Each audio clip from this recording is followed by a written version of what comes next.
Hello students, welcome to the LV English classes. आज हम class 12 के लेसन लॉस्ट स्प्रिंग की दूसरी कहानी को समझेंगे। इस कहानी की लेखिका अनीस जंग है और यह कहानी एक चूड़ी बनाने वाले बच्चे की है। तो आइए शुरू करते हैं स्टोरी 2। लेखिका की मुलाकात मुकेश नाम के एक लड़के से हुई जो मोटर मैकेनिक बनने की ख्वाहिश रखता था। उसने उससे पूछा कि क्या वह कारों के बारे में कुछ जानता है। लड़के को भरोसा हो गया और उसने जवाब दिया कि वह कार चलाना सीखेगा। उनका सपना वास्तविकता से बहुत दूर था और यद्यपि लड़का आश्वस्त था वह सामाजिक दबावों के आगे झुक जाएगा। वह फिरोजाबाद में रहते थे और कांच की चूड़ियों के लिए जो कि प्रसिद्ध था। लेखिका ने महसूस किया कि लड़के के सपने भौतिक नहीं होंगे और धीरे धीरे फिरोजाबाद की धूल भरी सड़कों से प्रभावित हो जाएंगे।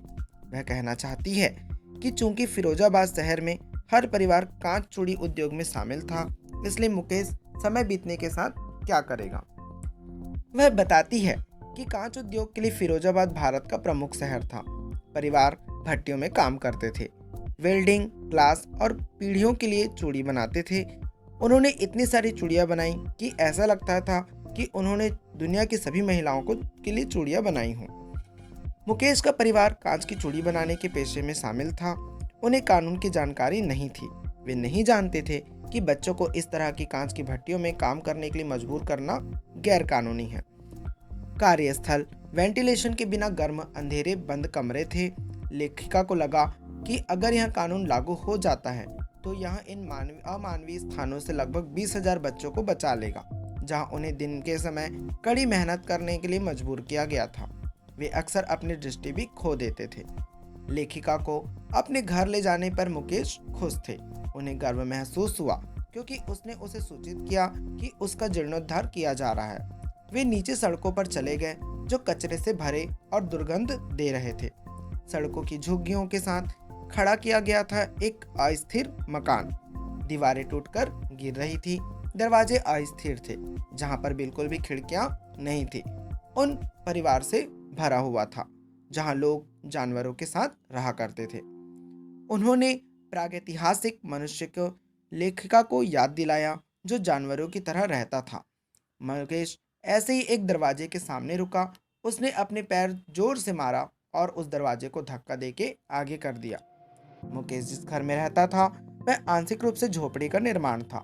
एक कोने में मरी हुई घास से बना एक जलाऊ चूल्हा था। उस पर पालक के पत्तों वाला एक बर्तन रखा गया था। जमीन पर कटी हुई सब्जियों के साथ अधिक प्लेटें थीं।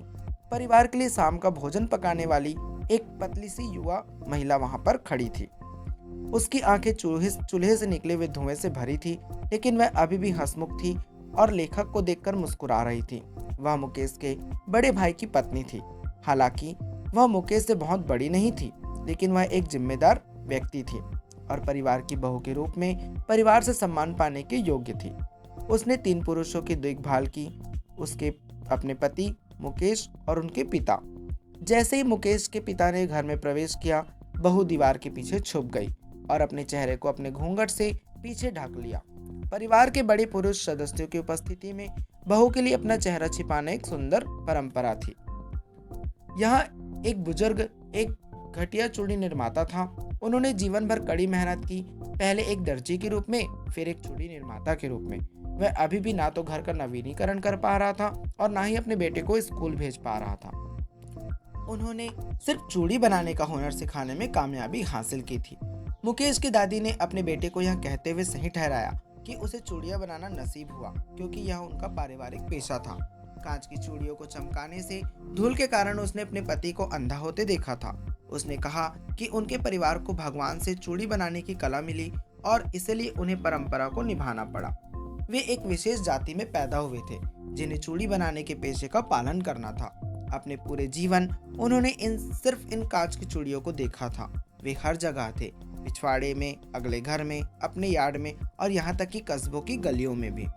सोने, हरे, नीले, गुलाबी, बैंगनी जैसे विभिन्न रंगों में चूड़ियों के विशाल सर्पिल गुच्छा थे। इंद्रधनुष के सभी रंगों की चूड़ियां थी। इसके अलावा लेखक का कहना है कि उपेक्षित गज में भी चूड़ियां थी। उन्हें बिक्री के लिए ठेले पर रखा गया था। उन्हें फिरोजाबाद की गलियों में पुरुषों द्वारा धकेला गया था। लेखिका उस वातावरण का वर्णन करती है जहाँ ये चूड़ी निर्माता काम करते हैं। वे छोटे काले झोपड़े थे। बच्चे तेल के लैंप की एक पंक्ति के पास बैठते थे जिनकी लपटें अस्थिर होती थी। वे अपने माता पिता के साथ रंगीन कांच के टुकड़ों को चूड़ियों के घेरे में शामिल कर लेते हैं। जब वे अंधेरे में बहुत समय बिताते थे तो उनकी आंखें तेज धूप के अनुकूल नहीं होती थी। व्यस्क होने से पहले उन्होंने कई लोगों ने अपनी दृष्टि को खो दिया था। सविता नाम की एक जवान लड़की थी। उसने एक फीकी गुलाबी रंग की पोशाक पहनी थी। वह एक बुजुर्ग महिला के साथ बैठी थी और वे चूड़ियां बनाने के लिए कांच के टुकड़ों को जोड़ रही थी। उसके हाथ मशीन के चिमटे की तरह मशीन की तरह चल रहे थे। लेखिका को आश्चर्य हुआ कि क्या सविता को पता था कि चूड़ियां पवित्र थी। वे एक महिला की पत्नी के लिए एक अच्छा शगुन है। उसने सोचा कि सविता को इसका एहसास तब होगा जब वह दुल्हन बन जाएगी। उस दिन वह अपने सिर को लाल रंग के घूंघट से ढक लेती और हाथों को मेहंदी से रंगती और अपनी कलाई पर लाल रंग की चूड़ियां पहनती। सविता के बगल में बैठी बुजुर्ग महिला भी कई साल पहले दुल्हन बन गई थी। उसने अभी भी कांच की चूड़ियां पहनी हुई थी, लेकिन अब उसकी आंखों की रोशनी जा चुकी थी। बुजुर्ग महिला ने शिकायत की कि उसने भोजन का एक टुकड़ा भी नहीं खाया था। महिला कहना चाहती है कि वे इतने गरीब हैं कि वे पर्याप्त भोजन नहीं खा सकते। यही वह लाभ है जो उसने चूड़ी बनाने के पेशे को अपनाकर प्राप्त किया है। महिला के पति की बड़ी दाढ़ी है। कहता है कि उसे चूड़ी बनाने के अलावा और कुछ नहीं पता है। वह सब जो पूरा करने में सक्षम है वह अपने परिवार को रहने के लिए एक घर के बनाने के लिए दे सकता है। लेखिका को आश्चर्य होता है कि शायद उस बूढ़े व्यक्ति ने कुछ हासिल किया है जिसे कई अन्य लोग हासिल नहीं कर पाए। कम से कम वह अपने परिवार के लिए एक आश्रय स्थल बना सके। यह समस्या उन सभी घरों में प्रचलित थी जो पेशे पर चलते थे। उन्हें चूड़ी बनाने के अलावा और कुछ नहीं पता था और यह उन्हें खाने के लिए पर्याप्त भी नहीं देता था। पारंपरिक पेशे में प्रवेश करने वाले युवकों की भी यही शिकायत थी। गुजरते समय के साथ उनकी स्थिति में कोई सुधार नहीं हुआ। जैसा कि वे अनगिनत वर्षों से कड़ी मेहनत कर रहे थे, उनके पास कुछ और करने या सपने देखने की दक्षता नहीं थी। लेखिका उन्हें एक सहकारी बनाने का सुझाव देती है। उसने उन बुजुर्गों को चंगुल से छूटने के लिए नौजवानों के एक समूह से बात की जिन्होंने अपने बुजुर्गों को फंसाया था। पुरुषों ने कहा कि अगर हम ऐसा करते हैं तो उन्हें घसीट कर ले जाया जाएगा और पुलिस द्वारा उन्हें पीटा जाएगा। उनके कृत्यों को गैरकानूनी करार दिया जाएगा। लेखक को लगा कि जैसे कि उनके पास कोई नेता नहीं था, वे चीज़ों को अलग तरीके से करने के बारे में भी सोच सकते थे। वे सभी बहुत थक गए थे, पुरुष और उनके पिता। पुरुषों ने शिकायत की कि यह एक सतत प्रक्रिया थी। उनकी खराब स्थिति के कारण उनकी समस्याओं की चिंता नहीं थी। इसने उन्हें लालची बना दिया था। लेखिका को यह जानकर खुशी हुई थी कि मुकेश में स्पार्क था। उसने दोहराया कि वह एक मोटर मैकेनिक होगा।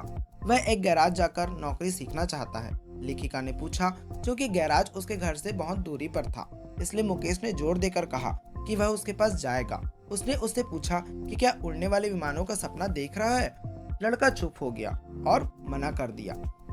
वह विमानों के बारे में नहीं जानता था। फिरोजाबाद के ऊपर से कई विमान ने उड़ान नहीं भरी, जैसा कि उन्होंने केवल फिरोजाबाद में कारों को घूमते देखा था और वही उनके सपने सीमित थे। Thanks for watching.